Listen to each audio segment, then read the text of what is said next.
कर्म और भाग्य एक ऐसी कहानी है जो प्रेरक है और शिक्षाप्रद है। इसमें भाग्य हार जाता है और कर्म की जीत होती है। यदि ये वीडियो आपको पसंद आए तो सब्सक्राइब करें और अपने दोस्तों के साथ भी शेयर करें। एक बार की बात है, देश में सूखा पड़ गया, कहीं पर वर्षा नहीं हुई तो कृषक अत्यंत दुखी होकर ज्योतिषियों के पास गए और बोले कि हे ब्राह्मण देवता, ये बताओ ये वर्षा कब होगी, क्योंकि बिना वर्षा के न खेत की पलेवा होती है, न खेत बोए जाते हैं, न अन्न पैदा होता है। ज्योतिर्विदों ने विचार करके बताया कि भाइयों, 3 वर्ष बाद जब भगवान शिव अपना शंख बजाएंगे तब ये वर्षा होगी।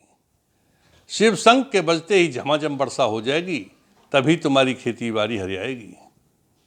उधर भगवान शिव ने संयोगवश क्या विचार किया कि देखें देश में सूखा पड़ रही है, लोग किस प्रकार से जी रहे हैं, क्या कर रहे हैं।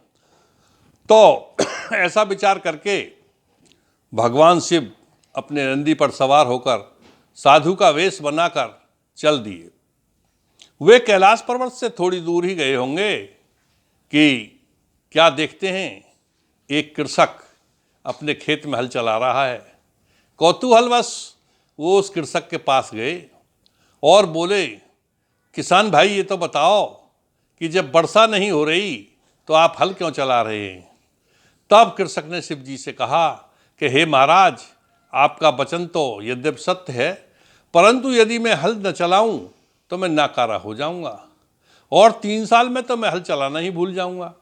हल चलाना ही मेरा कर्म है, मैं इसे किसी कीमत पर, किसी वजह पर छोड़ूंगा नहीं।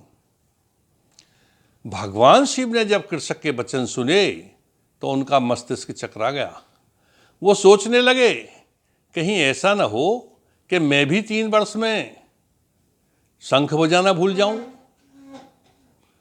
भगवान शिव ने ऐसा विचार किया और उनके हृदय में ये भी समा गया कि हो सकता है कि मैं शंख बजाना भूल जाऊं। इसीलिए उन्होंने तुरंत ही झोली में से शंख निकाला और बजा दिया। शिव शंख के बजते ही बादल उमड़ने लगे और थोड़ी देर में ही झमाझम वर्षा होने लगी। वर्षा के होते ही सर्वत्र हरियाली छा गई, फसलें बोई जाने लगीं। इस प्रकार से कर्म की जीत हुई और भाग्य हार गया।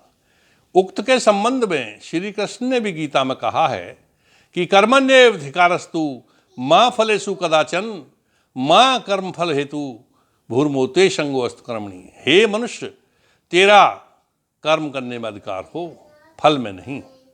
और महाकवि तुलसीदास ने भी कहा है कि कर्म प्रधान विश्व रच राखा, जो जस करे तास फल चाखा। इसे हम एक कविता के रूप में भी इस प्रकार व्यक्त कर सकते हैं कि एक बार की बात हुआ ऐसा अपकर्षा। अपकर्षा कहते हैं एक भयानक क्षति। एक बार की बात हुआ ऐसा अपकर्षा, सूखा पड़ गया नहीं देश में कहीं पर वर्षा। सर्वजन हुए निराश गए वे ज्योतिर्विद पर, कहो विप्र जी कैसे जिए इस पृथ्वी पर। तो ज्योतिषियों ने कहा कि 3 वर्ष के बाद मिटेगी तेरी शंका, गिर कैलाश बजाएं जब शिव शंकर शंखा। बजते ही शिव शंख के वर्षा हो जाएगी, तुरंत तिहारी खेती बाड़ी हरियाएगी। मन जिज्ञासा हुई भ्रमण आए त्रिपुरारी, चल बिलोक ले जनता को ले वृषभ सवारी। निरख रहे सर्वत्र वो जनता की लाचारी, और भूख प्यास से पीड़ित थी जनता बेचारी। परंतु कर्मशील एक कृषक जोतता खेत को पाया, और साधु वेश में थे भगवान पहचान न पाया। गए कृषक के पास कही वृष के तू बानी, क्यों चलाते हो हल बरसता नहीं जब पानी। सत्य वचन है साधु तेरा मैंने स्वीकारा, पर हल न चलाऊं तो हो जाऊं मैं नाकारा। है जो मेरा कर्म साधु मोह वही निभाना, और भूल न जाऊं 3 वर्ष में हली चलाना।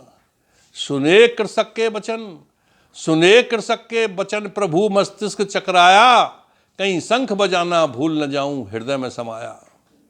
तुरंत बजा दिया शंख, तुरंत बजा दिया शंख, मिटे जन जन अपकरसा, और बजते ही सिर्फ शंख झमाझम हो गई वर्षा। वर्षा के होते ही सर्वत्र हरियाली छाई, हरित भरित हुई फसलें चौदिश में लहराई। जीत चुका था कर्म, जीत चुका था कर्म, भाग्य ने बाजी हारी, और कर्म और अभ्यास पर रहना तुम बलिहारी। जय कर्म, जय श्रम, जय हिंद, जय भारत।